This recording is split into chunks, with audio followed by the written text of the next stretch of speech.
December the 12th, 1925. A constituent assembly of 260 delegates convened under military supervision in Tehran votes on 4 amendments to the Supplementary Fundamental Law of 1907. The amendments change one word.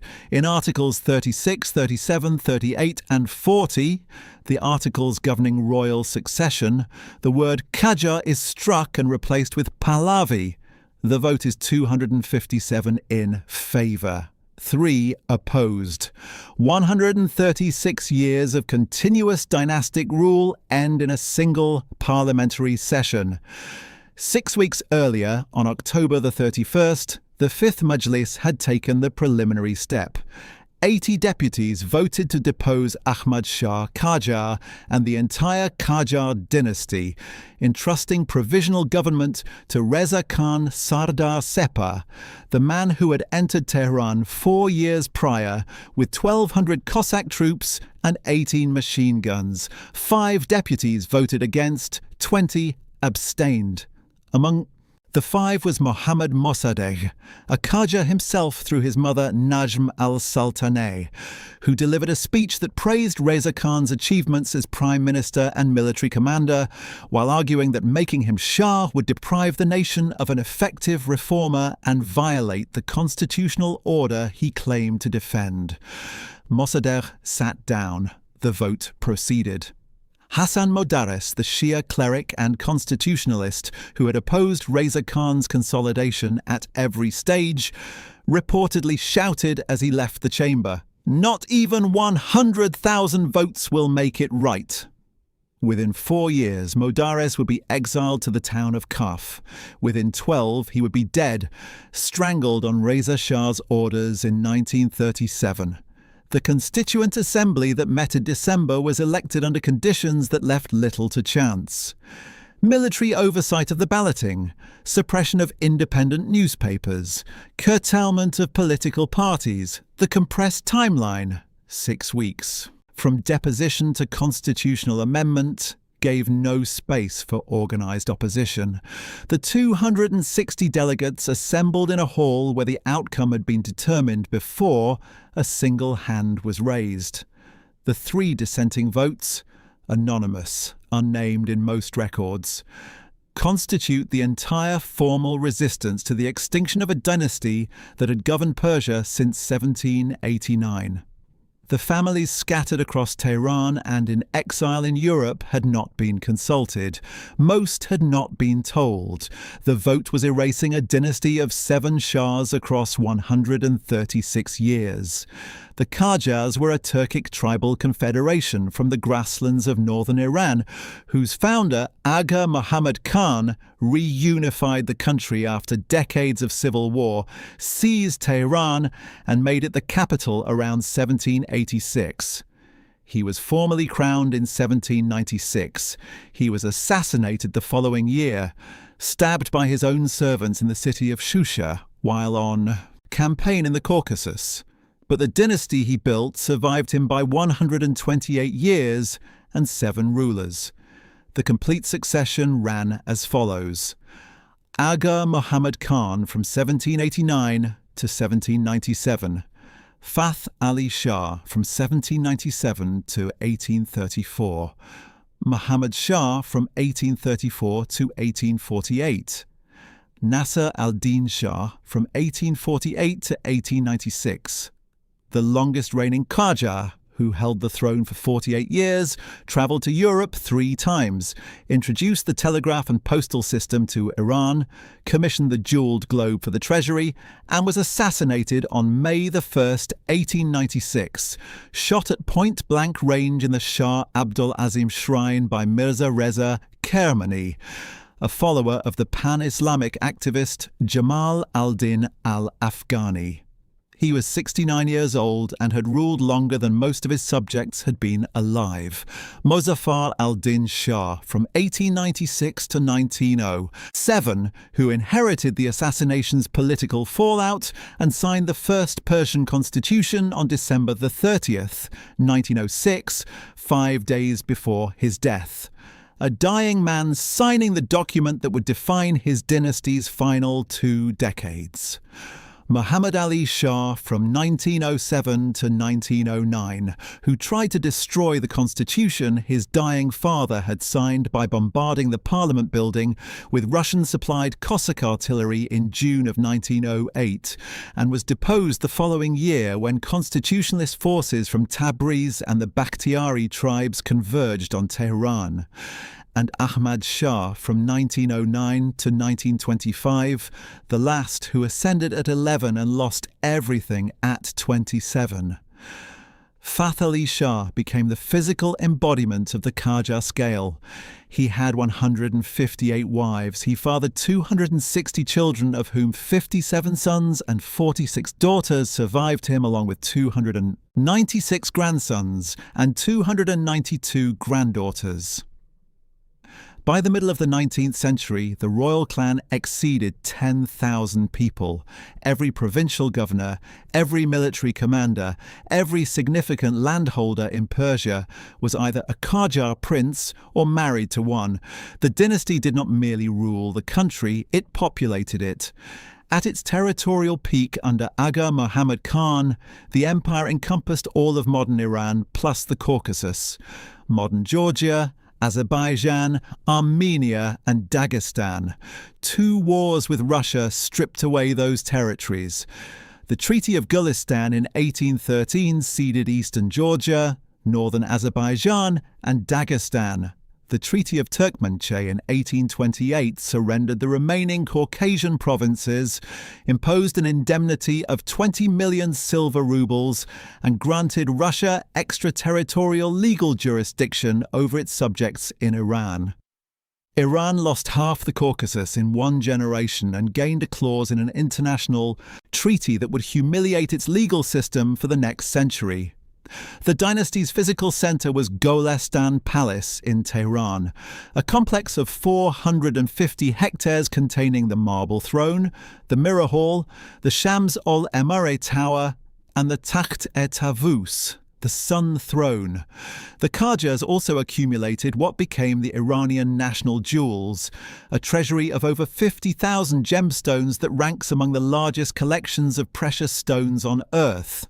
The Darya-e-Noor, the Sea of Light, a pink diamond of 182 carats, one of the largest in the world.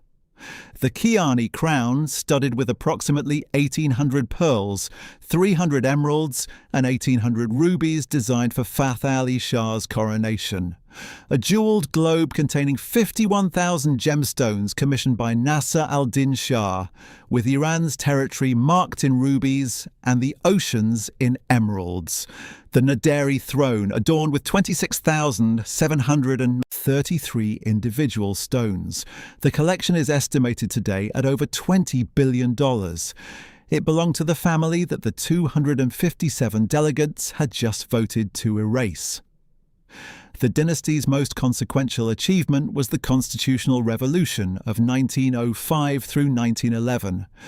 It began with the bastinado of a group of sugar merchants in Tehran in December 1905, escalated through mass demonstrations and a bast, a traditional sit-in protest, at the British legation where 14,000 people camped in the gardens, and culminated in the establishment of Iran's first parliament and its first constitution.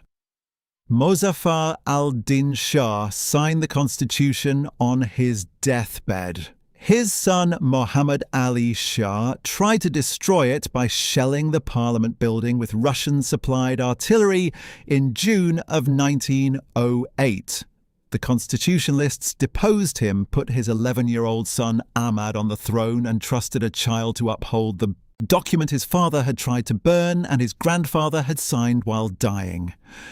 In one of history's more pointed ironies, the legal framework the Qajars created would later be amended by a constituent assembly to depose the very dynasty that had brought constitutional governance to Persia. The system worked for 16 years. Then Reza Khan arrived. The last Qajar Shah was Sultan Ahmad Shah, born January the 21st, 1898 in Tabriz. He became Shah at age 11 on July the 16th, 1909, the day constitutionalist forces entered Tehran and removed his father. A regency council governed in his name until he reached majority. He was formally crowned on July 21, 1914, at age 16, 3 days before the assassination of Archduke Franz Ferdinand in Sarajevo, set in motion the war that would engulf his country without Iran ever having chosen to participate. His reign was shaped by events he could not control. Foreign. Occupation during the First World War, Russian troops in the north, British troops in the south, Ottoman forces along the western border. Iran declared neutral and treated as a battlefield by all three belligerents. A famine that killed up to 2 million Iranians between 1917 and 1919, while the belligerent powers requisitioned grain from a country that had committed no act of war. The 1919 Anglo-Persian Agreement, negotiated secretly between Lord Curzon and Prime Minister Vosu Oddawla, with a bribe of over £400,000 to 3 Iranian officials, would have made Iran a British protectorate in all but name. Ahmad Shah refused to endorse it in his public statements, a decision that earned him no gratitude at the time and considerable respect afterward. Then came the coup. On February 21, 1921, Colonel Reza Khan marched on Tehran from Qazvin with approximately 1,200 Cossack troops and 80 machine guns. The takeover was largely bloodless. Reza Khan installed a compliant prime minister, took the positions of commander-in-chief and minister of war for himself, and over the next 2 years became the country's undisputed strongman. He suppressed the Gilan Soviet Republic in the north. He crushed Kurdish uprisings. He subdued tribal revolts across the south. He cycled through prime ministers the way other men cycled through aides de camp. In early 1924, inspired by Ataturk's abolition of the Ottoman Caliphate on March 3rd, he tested the waters for a Turkish-style republic. Fierce clerical opposition and urban riots in Tehran and Mashhad collapsed the Republican movement. Reza Khan pivoted to a monarchical strategy. On October 28, 1923, he induced Ahmad Shah to appoint him prime minister. In exchange, he arranged the Shah's departure for Europe. Ahmad Shah left Iran on November 5, 1923, ostensibly for medical treatment. He feared assassination, believing Reza Khan had posted agents along the route to kill him. To calm these anxieties, Reza Khan personally accompanied him to the Iranian frontier. The man replacing the Shah escorted the Shah to his own border. Ahmad Shah crossed into Iraq, travelled onward to France and settled in Neuilly-sur-Seine, an affluent suburb immediately west of Paris. He appointed his younger brother Mohammad Hassan Mirza as regent. He never returned. The constitutional amendments of December 1925 did not merely change the dynasty, they attempted to erase it. Reza Shah mandated that all Iranians adopt surnames, and the name Qajar was forbidden. Families that had carried the dynastic name for generations were forced to adopt ancestral honorifics instead: Farman Farmayan, Eskandari, Daulat Shahi, Kamrani, Separbadi, Jahanbani. The name itself became illegal. The property seizure was systematic. Reza Shah accumulated over 3 million acres of farmland across Iran, reportedly seizing 44,000 real estate properties. British diplomats noted his appetite for land and his practice of imprisoning landowners until they agreed to sell at prices he set. Qajar estates, palaces and holdings were absorbed into the new regime's portfolio with particular thoroughness. Golestan Palace, the 450-hectare crown jewel of Qajar architecture, was systematically demolished. Reza Shah believed historic Qajar palaces should not hinder the growth of a modern city. Structure after structure was torn down. Garden after garden was paved over. Today, 4.5 hectares remain, a reduction of roughly 99%. The marble palace, which Reza Shah built as his new primary royal residence between 1925 and 1937, was constructed on land that had belonged to the Qajar Farman-Farmayan family. The architect was Leon Tadosian. The client was the man who had taken the land from its owners. The crown jewels underwent a calculated transfer. During the Qajar period, they were housed at Golestan Palace as royal property. After 1925, they moved to the Marble Palace basement. In 1937, Reza Shah enacted the National Treasury Act, formally transferring ownership from the royal house to the state. The jewels were placed in the vaults of the National Bank of Iran as collateral backing the national currency, the rial, a function they still serve today. Reza Shah deliberately rejected the Kiani crown for his own coronation on April 25, 1926, commissioning an entirely new Pahlavi crown designed with Sasanian motifs, symbolically leaping over the Qajar period to pre-Islamic Persian glory. The dynasty's crown was not destroyed, it was demoted. In one pointed symbolic act, Reza Shah ordered the remains of Karim Khan Zand, the pre-Qajar ruler, exhumed from Golestan Palace and reinterred in Shiraz. The Qajars had brought the body to Tehran as a trophy of conquest. Reza Shah sent it home. The message was precise. Everything the Qajars had done was being undone. The treatment of the crown prince captured the tone of the entire expulsion. Muhammad Hassan Mirza, Ahmad Shah's younger brother and regent, was informed of the deposition and presented with his travel expenses. The payment came in the smallest denomination of silver coins, delivered in leather purses by a ranking general of the Pahlavi army, who had previously commanded the palace guards. The troops drove the prince and his attendants to the border and dumped them at the Iraqi custom house in Kanikain. He was made to remove his military uniform. He was declared broke. He was given 5,000 toman as the king's gift. He was 26 years old. Of all the royal exiles covered on this channel, the Habsburgs, the Ottomans, the Romanovs, which dynasty do you think was erased most completely? Tell me in the comments. Ahmad Shah received the news of his formal deposition in Neuilly-sur-Seine. He issued a proclamation from Paris declaring the coup unconstitutional and himself the legitimate sovereign of Persia. He stated that he awaited the hour of his return. The hour never came. Reza Shah sent his advisor, Zoka ol-Molk Foroughi, to Paris with an offer, £1 million sterling for a formal abdication. Ahmad Shah refused. I am not willing to sell my resignation for 1,000-fold the amount you offer. Tell your master from me that this is wishful thinking on his part. I can hold my head high before future generations of Iran and before my own conscience that I have even been willing to be deposed rather than to betray. Then came the most remarkable offer of all. Mustafa Kemal Ataturk, through Ambassador Anushirvan Sepahbadi, proposed to restore Ahmad Shah to the Persian throne with Turkish military support. The conversation was conducted first in Turkish, the ancestral language of the Qajars, then repeated in French when the military dimension was raised. Ahmad Shah declined. None of my ancestors in our dynasty gained their throne through the help of a foreign power to then pass on that shameful legacy and habit to us. Simply extend our gratitude for the offer and say that we did not accept. His health deteriorated rapidly.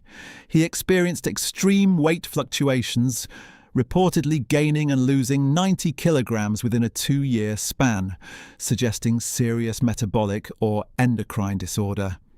He died on February 21, 1930, at the American Hospital of Paris.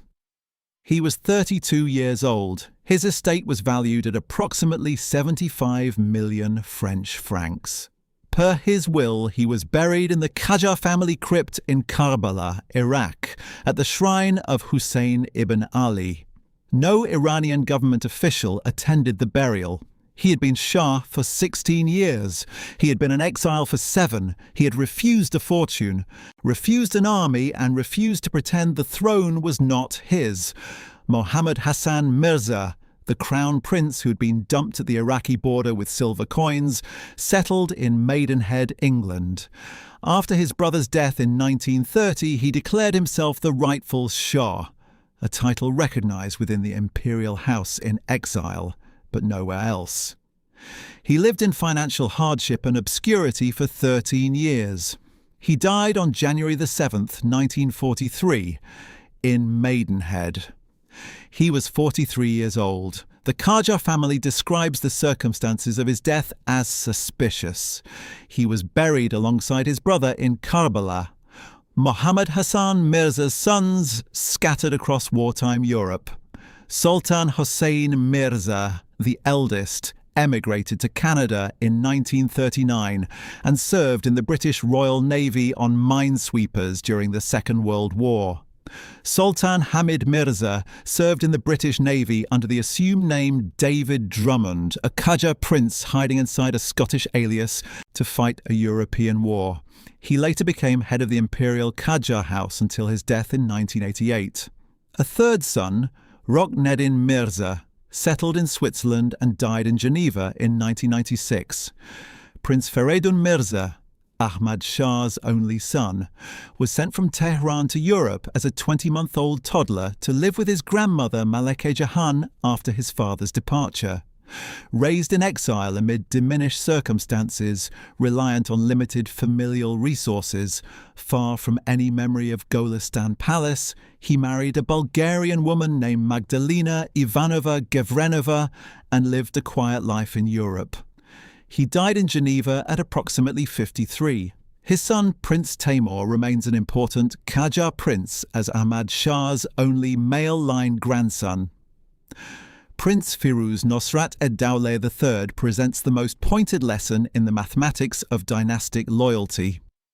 Eldest son of the powerful Prince Abdul Hossein Farman Farmer, grandson of Mozaffar al-Din Shah, educated in Paris and Beirut, fluent in 5 languages. He served as Ahmad Shah's foreign minister and was the architect of the 1919 Anglo-Persian Agreement, reportedly receiving £40,000 from the British government and £60,000 from the Anglo-Persian Oil Company for his role. After the dynasty changed, he made what appeared to be the rational choice. He transferred his allegiance to Reza Shah. He became Minister of Finance. He served the new regime with visible competence and ambition. Reza Shah arrested him anyway, imprisoned him in a guarded house in Semnan, 80 miles east of Tehran. In 1937, word returned to his aged father that his son was dead, executed as a dangerous rival. Burial was ordered without ceremony or press mention. The lesson was clear. A Qajar who resisted the new order was punished. A Qajar who served it was punished too. Prince Firuz switched sides and served Reza Shah loyally and was executed anyway. I'm curious what you make of that. Comments below. 3 figures from the Qajar diaspora represent 3 entirely different responses to the fall: principle, rebellion, and construction. Their lives taken together contain the full range of what happened to a family expelled from power. Abdul Hossein Sadari was born around 1895. His mother was a niece of Nasser al-Din Shah. He entered the Iranian diplomatic service and by the late 1930s was serving as Iranian consul in Paris. When the Nazis occupied France, Sadari did something no one had instructed him to do and no protocol required. He began issuing Iranian passports to Jews, hundreds of them, possibly thousands. He argued to Nazi officials with extraordinary ingenuity and personal risk that Iranian Jews were Aryan by blood and therefore exempt from anti-Jewish measures. He fabricated genealogies. He produced documentation. He kept issuing passports long after his own government had recalled him, long after the rational calculations said to stop. The Iranian Foreign Ministry later charged him with misconduct for issuing unauthorized travel documents. He retired from diplomacy. After the 1979 revolution, Sadari lost everything he owned in Iran. His nephew Amir Abbas Hoveyda, who had served as Iran's longest-serving prime minister from 1965 to 1977, and who was himself of Qajar descent, was executed by the revolutionary regime. Sadari spent his final years in a small bedsit in Croydon, south of London, impoverished. He told representatives of Yad Vashem in 1978, "It was my duty to save all Iranians, including Iranian Jews." He died in 1981.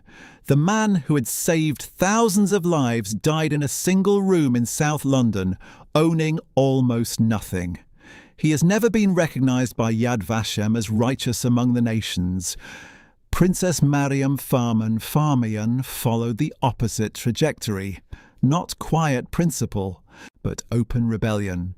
Daughter of Prince Farman, fluent in 7 languages, raised in the remnants of Qajar privilege under the shadow of Pahlavi confiscation, she renounced her aristocratic name and her aristocratic world entirely. She founded the women's section of the two-day Communist Party of Iran. Le Monde called her the Red Princess. She spent inherited money funding communist causes. She married Nuruddin Kianouri, who would later become two-day General Secretary. After the 1953 coup toppled Mossadegh, she was exiled to the Soviet Union and East Germany, where she taught French at universities in Leipzig and East Berlin for over 2 decades. After the 1979 revolution, she returned to Iran. In 1983, the Islamic Republic banned the two-day party and arrested its entire leadership. Mariam Farman was imprisoned. She spent her entire imprisonment in solitary confinement. She was the only member of the two-day leadership who refused to make a forced confession on state television. Every other leader appeared on camera, recanting their beliefs. She did not. She was released in 1994 under house arrest. She died in Tehran in 2008. She was approximately 95 years old. A Qajar princess who became a communist, who was imprisoned by the Shah's regime, freed, then imprisoned again by the Islamic Republic, and who, across both incarcerations, across 2 entirely different political systems that agreed on almost nothing, refused to confess to anything. Satareh Farman was the 15th of Abdol Hossein Farman's 36 children. She grew up in the family compound in Tehran, surrounded by the remnants of Qajar grandeur and the reality of its disintegration under Reza Shah's confiscations. At 23, she did something no woman in her family had done before. She traveled alone to America, she enrolled at the University of Southern California, and became the first Iranian student the university had ever admitted. She went on to found Iran's first school of social work in Tehran, building an institution that trained an entire generation of Iranian social workers and pioneered welfare programs for the urban poor. In 1979, the revolution reached her. She was arrested as a counter-revolutionary. Students branded her an imperialist. A Qajar princess running social programs was, in their framework, an agent of the old order by blood alone. She narrowly escaped execution. She fled to Los Angeles, where she spent the rest of her life in exile. She wrote the memoir Daughter of Persia, published in 1992, which became one of the best-known accounts of 20th century Iranian life. She died in 2012 at age 91. 3 Qajar women from the same extended family. One chose moral principle and died impoverished in Croydon. One chose radical rebellion and spent years in solitary confinement in Tehran. One chose construction and was exiled for it to Los Angeles. All 3 were punished. None recanted. The dynasty's strangest legacy runs through the bloodline of the man who destroyed it. Reza Shah married 2 Qajar women. His third wife, Princess Turan Amir Soleimani, was a member of the Qajar dynasty. She bore him 1 son. Prince Gholam Reza Pahlavi, born in 1923. His fourth and favourite wife, Esmat Daulat Shahi, was the daughter of Qajar Prince Gholam Ali Mirza Daulat Shahi. She gave him 5 more children: Abdul Reza, Ahmad Reza, Mahmud Reza, Fatimeh, and Hamid Reza. 6 of Reza Shah's children carried Qajar blood, and the constitutional amendment he had engineered on December 12, 1925. The same amendment that replaced Qajar with Pahlavi specifically provided that only a male not descended from the Qajar dynasty could become heir apparent. His own 6 Qajar-descended children were constitutionally ineligible for the throne he had created. Only Mohammad Reza Shah and his full brother Ali Reza, children of Reza Shah's second wife Taj ol-Muluk, who was ethnic Azeri from the Iram tribe and had no Qajar connection, could inherit. The man who erased the Qajars from the constitution carried their bloodline in his own household. He slept beside a Qajar woman every night of his reign. He fathered Qajar children in a palace built on Qajar land, designed by a foreign architect, furnished with confiscated Qajar possessions. And he wrote into law that those children could never sit on the throne he had taken from their mother's family. The irony did not require commentary in 1925. It does not require commentary now. A United States State Department intelligence assessment captured the broader reality of the Qajar-Pahlavi transition. When the dynasty was dethroned, most of the nobles and notables transferred their allegiance to the new regime, preserving their wealth and status. Roughly 20% of the top families during the Pahlavi era had been prominent under the Qajars. The immediate family lived in political obscurity under Reza Shah, maintaining what the assessment described as a sort of shadow court among themselves. A few served the Pahlavis in minor capacities. Those who cooperated survived. Those who did not, Modarres strangled in exile, Firuz executed in prison, Mossadegh later imprisoned after the 1953 coup, paid for their refusal with their lives or their freedom. The pattern repeated across 3 decades. Any Qajar who challenged power was destroyed, regardless of which power they challenged.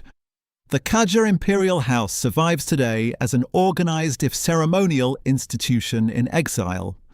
The current head of the imperial Qajar house is Sultan Muhammad Ali Mirza Qajar, a descendant of Muhammad Ali Shah through the royal line.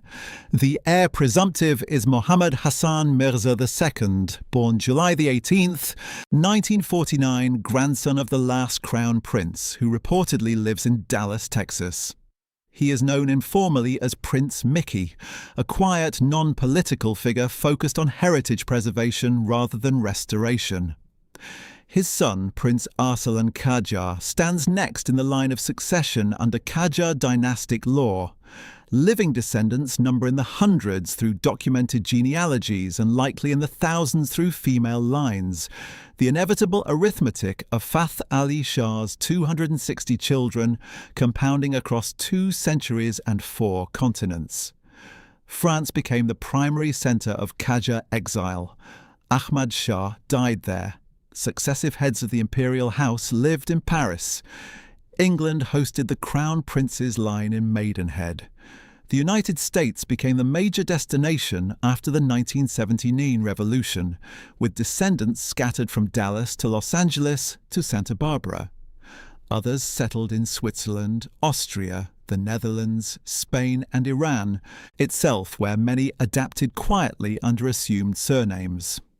A Russian branch of the Qajar dynasty, granted the titles Prince Persidsky and Princess Persidskaya by the Tsar, served in the Imperial Russian Army. Prince Alexander Reza Koli Mirza Qajar commanded the garrison at Yekaterinburg in 1918. The Qajar Family Association, founded for a 3rd time in 2000 after 2 earlier versions were shut down by political pressure, organizes reunions. The International Qajar Studies Association, founded in Santa Barbara, California in 2000 by Dr. Manucher Eskandari Qajar, A Qajar descendant who was named California Professor of the Year by the Carnegie Foundation in 2013, holds annual academic conferences at Cambridge, Oxford, Leiden and Paris, and publishes the journal Qajar Studies with over 16 volumes. Harvard University runs a digital archive project dedicated to preserving documents and photographs of women from the Qajar era. The dynasty that was erased from the Constitution now has its own academic journal, its own archive at a Dutch museum, its own conferences at universities that have stood longer than the Pahlavi dynasty lasted. The Qajars produced, in their aftermath, figures who shaped Iran and the world far beyond any throne. Mohammad Mossadegh, who nationalised Iranian oil and was overthrown in the 1953 CIA coup, was a Qajar through his mother. Amir Abbas Hoveyda, Iran's longest-serving prime minister, executed after the revolution, was Qajar on his maternal side. Princess Taj al-Sultaneh, daughter of Nasser al-Din Shah, became a proto-feminist pioneer, the first woman in the Qajar court to remove the hijab and wear Western clothes, a founding member of Iran's first underground women's rights group around 1910, and the author of the only known first-person female memoir from the Qajar harem, published posthumously as Crowning Anguish. She died in Tehran in 1936 in reduced circumstances.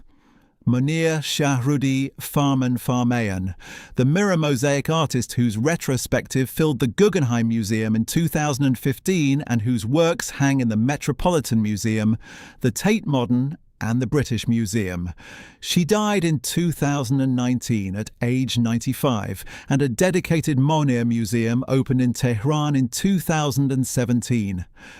Abdolaziz Mirza Farman Farmayan, the architect who designed Azadi Stadium, Iran's largest 100,000 seats, built for the 1974 Asian Games, and who died in exile on the island of Palma de Mallorca in 2013. Sadegh Hedayat, author of The Blind Owl, one of the most important works of Persian literature, a Qajar descendant through the female line who took his own life in Paris in 1951. And a connection runs through the Aga Khan family. Aga Khan I married a daughter of Fath Ali Shah Qajar, and the title itself was bestowed by the Qajar Shahs. The current Aga Khan IV, the billionaire philanthropist and imam of the Nizari Ismailis, carries Qajar blood through that lineage. The dynasty's reach extends into bloodlines its founders never imagined. Golestan Palace, what remains of it, is now a UNESCO World Heritage Site and Museum. 4.5 hectares of a 450-hectare complex, preserved as a monument to the dynasty that the state maintaining it once voted to erase. The crown jewels remain in the vaults of Bank Melli on Ferdowsi Street in Tehran, still serving as collateral for the national currency. The Kiani crown that Reza Shah rejected sits behind glass in a basement vault. The Darya-e Noor, the Sea of Light 182 carats of pink diamond, draws visitors who know nothing about the family that wore it. The jewelled globe with its 51,000 gemstones turns for tourists now. Golestan Palace welcomes hundreds of thousands of visitors a year. They walk through halls built by Qajar Shahs, past thrones commissioned by Qajar Shahs, under ceilings designed for Qajar Shahs. The dynasty that was expelled from the building a century ago is the reason the building exists. The dynasty was erased from the constitution. The name was forbidden by law. 99% of the palace was demolished. The crown prince was paid in small coins and dumped at a border crossing. The last Shah died at 32 in a Paris suburb, having refused £1 million, having refused Ataturk's army, having refused to pretend that the throne was not his by right. Even if you had offered me the whole world, I would not resign. And in Dallas, Texas, a man called Prince Mickey carries the oldest claim to a throne that no longer exists, in a country he has never ruled, for a dynasty the Constitution says is finished. The Qajars were written out of the law. They were never written out of existence.